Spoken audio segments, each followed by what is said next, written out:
Il est 21h58. L'Élysée annonce à l'instant la composition du gouvernement Le Cornu 2. Laurent Nunez, ministre de l'Intérieur.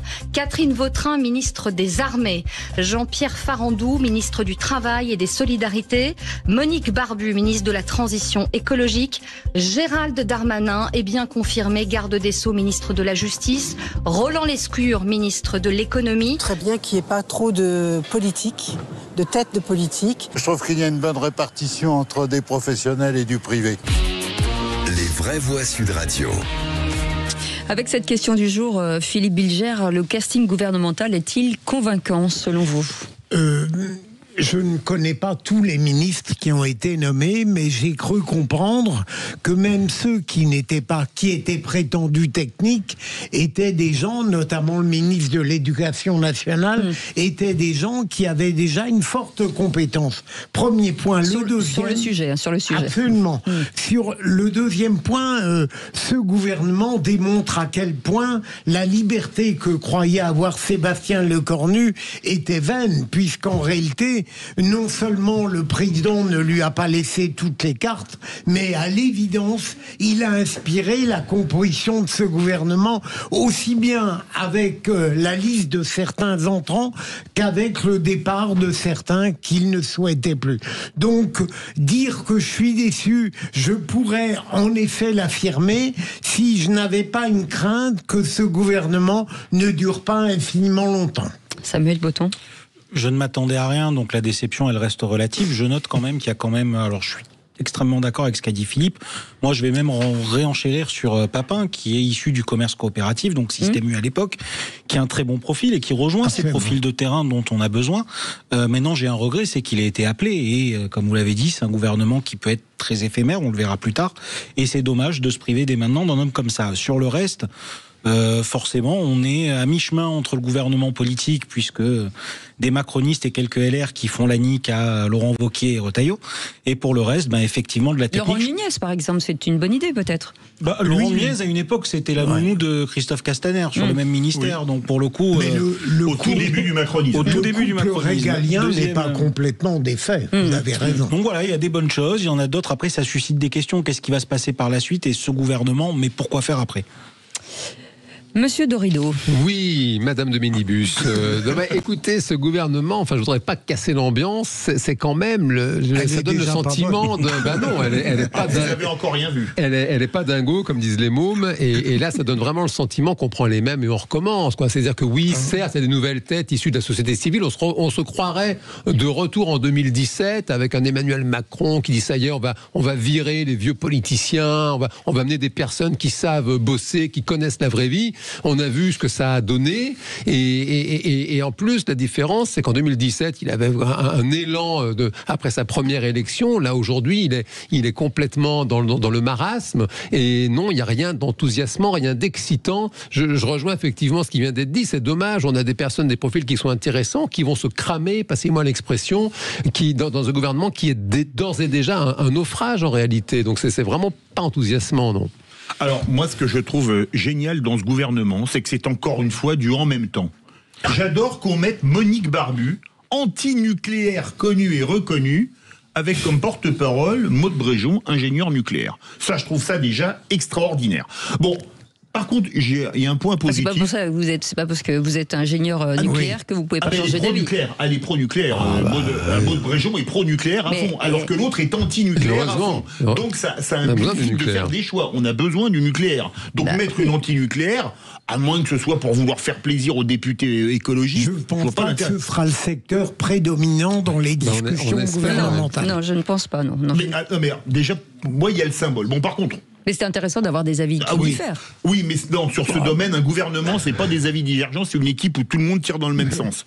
Donc, c'est la conception, vous savez... on peut avoir du débat, même au sein d'un gouvernement, Philippe. Vous savez, comme disait Jean-Pierre Chevènement, un ministre, ça ferme sa gueule ou ça démissionne. Et je pense qu'il n'avait pas fondamentalement tort, soit dit en passant. Bon, en revanche, j'aime bien le duo Nunez, qui est de retour, et Darmanin. Ça, c'est pas mal. Bon, en revanche, quand je vois que Jean-Noël Barrot est maintenu au Quai d'Orsay, je me dis que le régime algérien doit trembler devant sa riposte graduée qui va continuer. Est-ce que c'est selon vous, Philippe Bilger, quels pourraient être les choix de Sébastien Lecornu, à votre avis?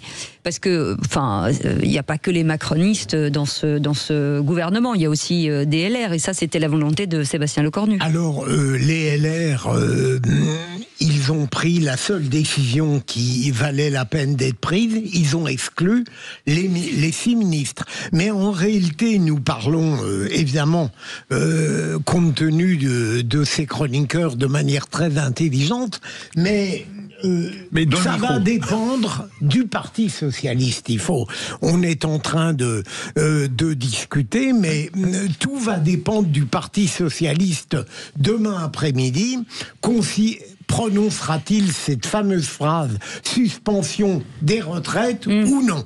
S'il ne la prononce pas, eh bien, il y aura la censure.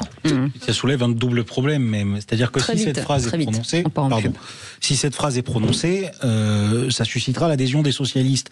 Mais qu'en sera-t-il des Républicains? Qu'en sera-t-il de Lyotte? Et de toutes ces voix dont il voit Horizon et de toutes ces voix où Édouard Philippe a déjà pris position sur la question de manière très claire. Affirmation. Ouais. Exactement.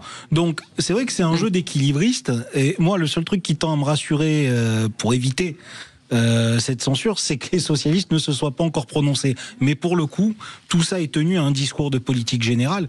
Et je suis très curieux de voir comment Sébastien Lecornu, qui manœuvre bien en général et qui a un certain sens tactique, peut-être même plus que le président, comment il va réussir à équilibrer tout ça. Mais Samuel Olivier Faure a été très clair hier après-midi. Allez, on comprend bien, pardon. Et les écologistes, pour l'instant, Marine Tondelier a dit que pour l'instant, c'était pas affirmatif qu'il ferait tomber le gouvernement. Donc elle a été sidérée, donc ça va mieux. Allez, on en parle dans un instant. Soyez les bienvenus. 0826 300 300. Vous voulez donner votre avis? Eh ben, on est là pour ça. On vous attend au standard. À tout de suite. Sud Radio. Sud Radio. Parlons vrai. Parlons vrai. Sud Radio. Parlons vrai. Les vraies voix Sud Radio. 18h-20h. Cécile Doménibus, Philippe David. Je ne sais pas si vous êtes d'accord avec le gouvernement de Lecornu. En tout cas, moi, je suis plutôt d'accord avec le tour de table aujourd'hui de nos vraies voix, avec Philippe Bilger qui est avec nous, Jean Dorido, docteur en psychologie, Samuel Botton, expert en communication chez Step Conseil, et Philippe David, bien entendu. Et on revenait justement sur cette nomination des 34 ministres et ministres délégués autour de Sébastien Lecornu, avec un numéro de téléphone, le 0826 300 300, parce que c'est par cette voie que vous accédez à l'antenne. Et Dominique du Roussillon est avec nous. Bonsoir Dominique. Bonsoir à tous, bonsoir aux auditeurs et merci de m'accueillir. On est très heureux de vous accueillir. Et quel est votre avis sur ce casting du gouvernement ? Je suis content qu'il y ait un psychologue autour de la table. C'est très bien, Dominique, vous démarrez très bien. Allongez-vous sur le divan. Je suis allongé, mais je pense que je vais devenir fou. Je pense qu'on se moque de nous à un point qui est au-delà du réel. Moi, je suis plutôt dans l'industrie et l'économie. Je peux vous garantir qu'aujourd'hui, sans me tromper de beaucoup, on perd entre 800 et 1 milliard d'euros par jour. À cette instabilité organisée autour d'une pseudo-stabilité. Rendez-vous compte quand même qu'on fait revenir des gens comme Vincent Jeanbrun, le député LR qui a été hier nommé ministre de la Ville dans le tout frais et déjà moisi gouvernement Lecornu. Vous savez, ce député probe mis en examen pour prise illégale d'intérêt quand même. Alors il est présumé innocent. Quand on est mis en examen, on est présumé innocent. Comme Rachida Dati qui va passer en jugement, elle est présumée innocente. J'allais y venir. Donc, cet homme qui aurait donc refilé 2 maisons appartenant à son intercommunalité à des collaborateurs pour un loyer équivalent à un placard à balai.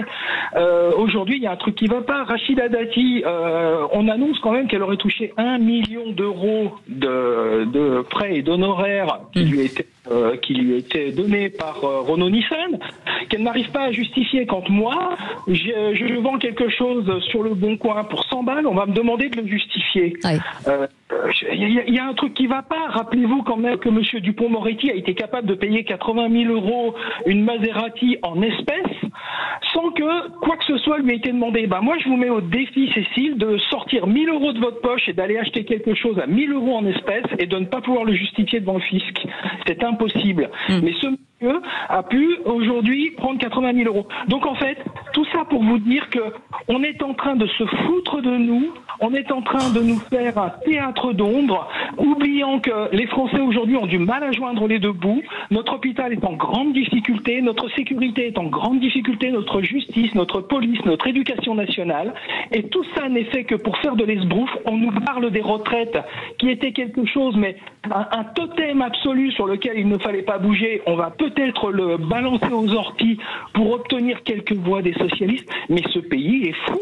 Je vous le répète, on est en train de perdre 800 à 1 milliard par jour. Ils ne savent pas compter, ces gens.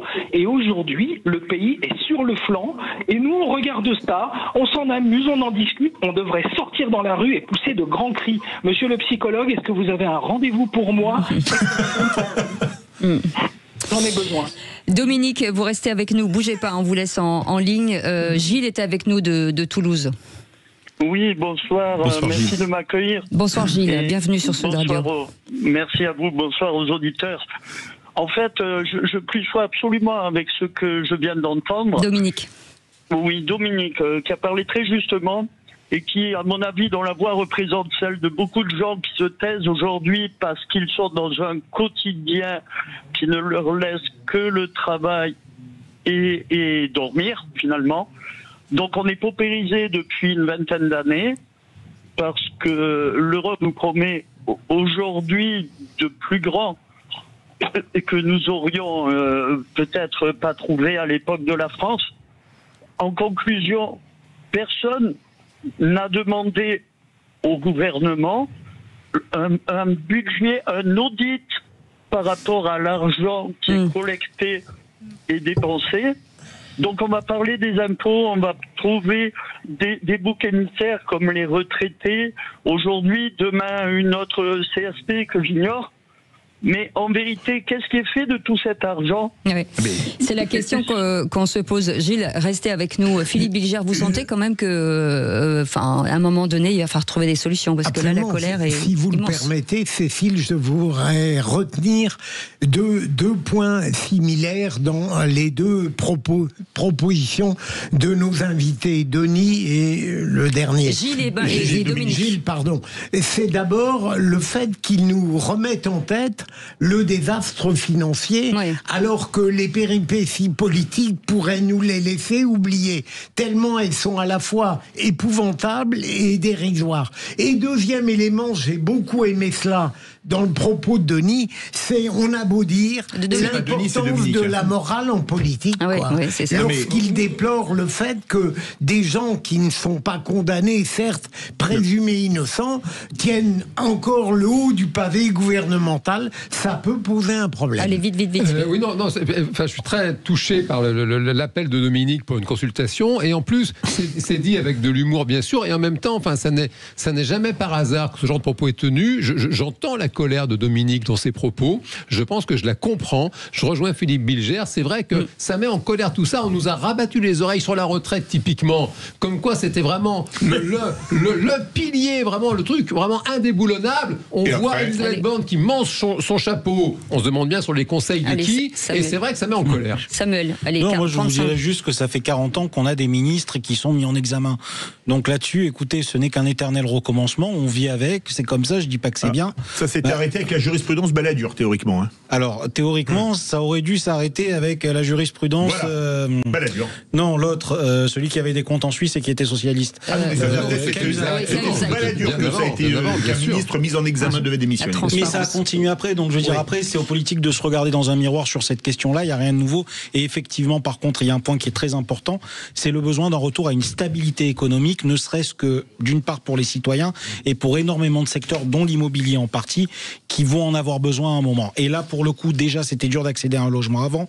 Je vous en parle même pas pour demain. Allez, merci Dominique et merci Gilles. Tout de suite, on n'y croit pas.